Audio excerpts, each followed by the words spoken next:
उत्तर कुमार जी अगर ये प्रूव कर देंगे कि ये गलत तरीके से है, तो आईपीसी की धारा 211 में यह कहता है कि उन्हें 10 साल की सज़ा कम से कम इस केस में लड़की को होगी। ये जो एलिगेशन लगाए हैं बिल्कुल ही बेसलेस है और निराधार है। इस वक्त हरियाणवी एक्टर डायरेक्टर उत्तर कुमार 14 दिन की रिमांड पर है, न्यायिक हिरासत में है। और मेरे साथ बातचीत करने के लिए इसी केस पर सुप्रीम कोर्ट के लॉयर हैं, विशाल जी हैं। इनसे जानते हैं कि जब ऐसे केस होते हैं तो उनमें क्या इनकी स्टडी कहती है और क्या होता है और क्या होने की संभावनाएं आगे लगती हैं। वो इनसे सीधा चर्चा की शुरुआत करते हैं और इनसे जानेंगे कि क्या होगा। क्या लगता है विशाल जी आपको कि जब इस तरह के केस होते हैं, जब कोई अपना ही सहकर्मी कार्यस्थल पर शोषण की ऐसा कोई केस होता है, तो क्या वो होती है उनकी, क्या उनमें सोल्यूशन होता है, क्या उनमें सुनवाई होती है, किस तरह का जांच होती है? ऐसे केस पहले भी आपने सुने होंगे, देखे होंगे, तो क्या होता है ऐसे केस में? देखिए, प्रथम दृष्टया एफआईआर को देख के तो यही लग रहा है कि ये इल मोटिवेटेड और फॉल्स एलिगेशन लगाए गए हैं एक्टर और डायरेक्टर के खिलाफ। क्योंकि जब आप देखते हैं कोई शादीशुदा व्यक्ति एक्टिंग के प्रोफेशन में है तो वो किसी महिला से ये कमिटमेंट कर ही नहीं सकता कि हम अपना डाइवोर्स दे के तब तुमसे शादी करेंगे, क्योंकि आजकल डाइवोर्स का प्रोसीजर इतना लंबा है कि वो पॉसिबल नहीं है। दूसरी चीज़ ये बता रही थी कि इनकी अंतिम बात सितंबर 2024 में हुई थी और अभी सितंबर 2025 चल रहा है, तो 1 साल तक इन्होंने एफआईआर क्यों नहीं कराया? अगर ऐसा कुछ भी एलिगेशन था तो इनको एफआईआर करा देना चाहिए था और ये सब चीज़ उस एफआईआर में लिखना चाहिए था। तीसरी चीज़, ये खुद भी कई वक्तव्यों में कई मीडिया चैनल्स पे ये स्वीकार कर रही हैं कि मैंने फेम पाने के लिए और जो कुछ भी था वो इनकी सहमति से और उनको फेम पाने के लिए किया था, पिक्चरों में काम पाने के लिए किया था। और इन्होंने एक एलिगेशन जो कि बहुत ही ब्लंट लगाया है और मुझे लगता है कि उसके खिलाफ उनके ऊपर केस भी होना चाहिए। वो एक वक्तव्य में कहती फिर रही हैं कि कोई भी लड़की फेम पाने के लिए ऐसा कर सकती है। पूरे लड़की समाज को ये बर्बाद कर रही हैं और उनको बदनाम कर रही हैं। ये बहुत ही गलत है। अगर आप ऐसा कर रही हैं, आपकी थिंकिंग ये है कि आगे बढ़ने के लिए किसी के साथ ऐसे संबंध बना रही हैं, तो ज़रूरी नहीं है कि भारत की हर लड़की ऐसा संबंध बना लेगी और ये बहुत ही गलत है।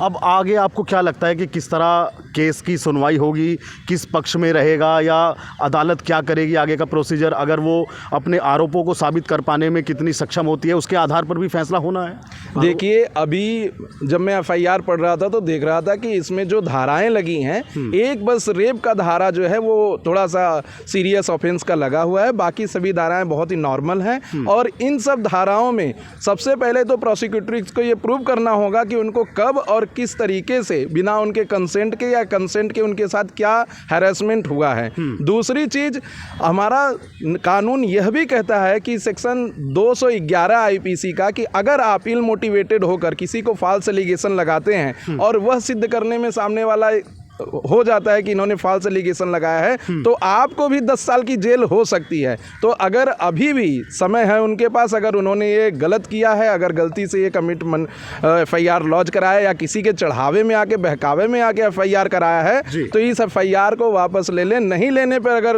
उत्तर कुमार जी अगर ये प्रूव कर देंगे कि ये गलत तरीके से है, तो आईपीसी की धारा 211 में यह कहता है कि उन्हें 10 साल की सज़ा कम से कम इस केस में लड़की को होगी।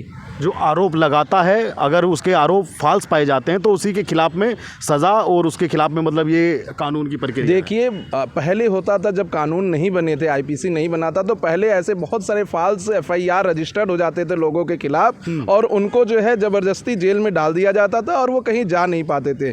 इसके लिए भारतीय संसद ने एक कानून लाया है जिसमें आईपीसी की धारा 211 है। उनका कहना है कि अगर आप इलमोटिवेटेड होकर फॉल्स चार्ज किसी के खिलाफ लगा रहे हैं, तो अगर वो क्राइम 7 साल के ऊपर है जो आप चार्ज लगा रहे हैं, तो आपको कम से कम 10 साल की सज़ा होगी। और अभी वो बीएनएस की धारा 248 हो गई है। तो इनको यह भी ध्यान देना चाहिए कि अगर ये सब एलिगेशन फॉल्स हैं और अगर उत्तर कुमार जी को कुछ होता है इस कॉन्सिक्वेंसेस में, तो उनको भी कानूनी कार्यवाही से गुजरनी होगी। अच्छा, आप क्या मानते हैं? कुछ लोग अब कह रहे हैं कि ये महिला अधिकारों का दुरुपयोग किया जा रहा है, मतलब जो लोग अपनी प्रतिक्रिया दे रहे हैं सोशल मीडिया पे, और कुछ लोग ये भी मांग कर रहे हैं कि पुरुषों के लिए भी, उनके बचाव के लिए भी कोई ठोस कानून आना चाहिए। आपको क्या लगता है कि महिला कानून का या महिला सुरक्षा का दुरुपयोग? देखिए, इसमें मैं ये कहना चाहता हूँ कि महिलाओं को जो अधिकार दिए गए हैं इन सब धाराओं से, वो उन महिलाओं को दिए गए हैं जो सही में विक्टिम हैं। ऐसा नहीं है कि ये सब अधिकार ऐसे ही दे दिए गए हैं। संसद में इसकी काफ़ी चर्चाएं हुई हैं, चर्चा होने के बाद ये सब कानून लगाया गया है। लेकिन कुछ ऐसी महिलाओं की वजह से जो अपने फ़ायदे के लिए ये सब FIR कराती हैं, उनकी वजह से जो सीधी सादी महिलाएं होती हैं उनके साथ भी गलत हो जाता है। और बाद में जब वो हिम्मत जुटा के किसी ऐसे आदमी के खिलाफ केस कराना चाहती हैं जो सच में एक्यूज्ड होता है, तो वो हिम्मत नहीं जुटा पाती हैं, क्योंकि समाज का उन्हें डर रहता है, क्योंकि लोगों का डर रहता है, मीडिया का डर रहता है।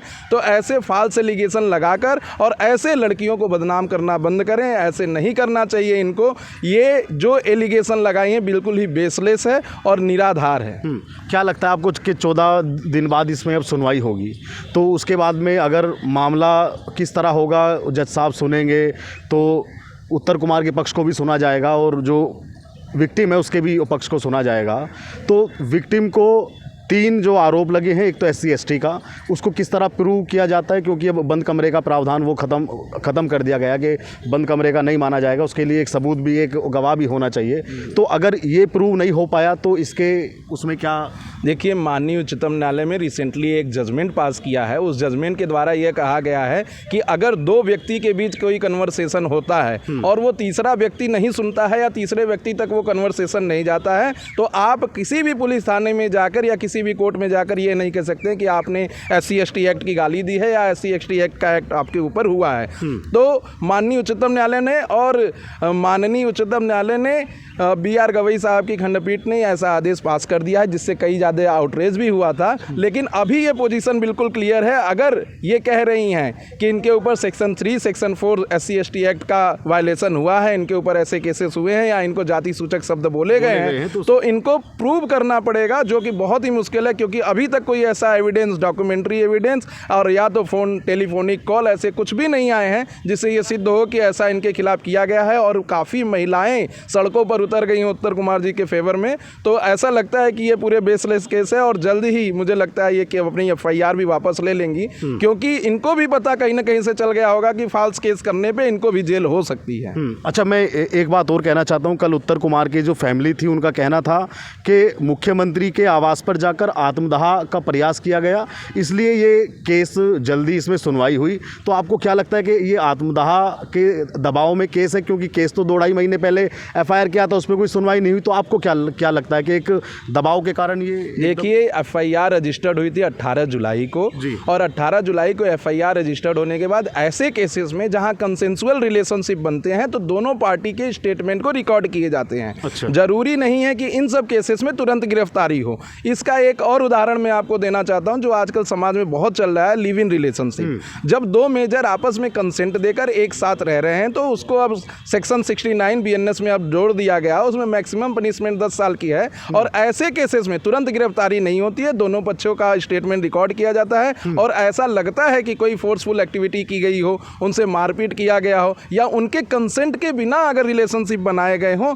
तब उनको गिरफ्तार किया जाता है। जबकि इस केस में ऐसा कुछ भी नहीं है, जो भी हुआ था सब कुछ कंसेंसुअल था और अगर कुछ हुआ भी है तो उन्हें प्रूव करना पड़ेगा।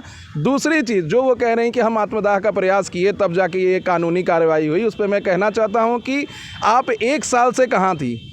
आप 2018 से 2023 तक उनके साथ पिक्चर बनाई, 2020 में आपका गाना भी रिलीज हुआ और वो अच्छा चला भी, तो आप इतने सालों तक क्यों इस बात को छिपाई रह गई? कई सारे हमारे बीच में कुछ ऐसी बात थी कि हम क्या बोलते हैं उसको, झगड़ा था आपस में जो होता है दोस्तों में। कह रही थी कि मनमान वो ये बोलते हैं कि शादी का झांसा दिया, तो मैं सोचती थी कि आज नहीं तो कल मान जाएंगे, कल नहीं मानेंगे परसों मानेंगे, इसलिए वो कह रही कि थोड़ा लेट हो गया इस मामले में। शादी के झांसे पे माननीय न्यायालय का कानून बहुत ही अच्छा दे दिया गया है कि अगर कोई शादीशुदा व्यक्ति है और मेजर लड़की उसके साथ कंसेंट के साथ रिलेशनशिप इसलिए बनाती है कि वो आगे चल के मुझसे शादी करेगा, तो ये बेसलेस केस है। वो क्वेसिंग में जाएगा एप्लीकेशन और तुरंत वो FIR को क्वेश कर देंगे। तो ये कहना बिल्कुल भी गलत है कि शादी का झांसा देकर उनसे संबंध बनाया या फिर उनको दारू पीने के लिए ऑफर किया और कहा कि दारू पीजिए तभी आप इंडस्ट्री में रह सकती हैं, या दुपट्टा हटाने के लिए कहा। ये बहुत ही निराधार और निरर्थक बातें हैं। ऐसे कह के और ऐसा करके पूरे समाज की लड़कियों को बदनाम करने का काम वो कर रही हैं। और कई सारे वीडियो में कहती फिर रही कि मैंने फेम पाने के लिए या आगे बढ़ने के लिए ऐसा किया, और कोई भी लड़की होती तो ऐसा करती या कोई लड़का होता तो ऐसा करता। मैं आपके चैनल के माध्यम से बताना चाहता हूं कि भारत ऐसा देश नहीं है कि ऐसे फेम पाने के लिए लोग कुछ भी कर लेंगे। यहाँ की समाज बहुत ही अच्छी है और यहाँ की लड़कियाँ बहुत ही अच्छी हैं, ऐसा वो बिल्कुल अपने दिमाग से निकाल दें और जल्द ही उनकी भी हो सकता है कि इस केस में गिरफ्तारी हो।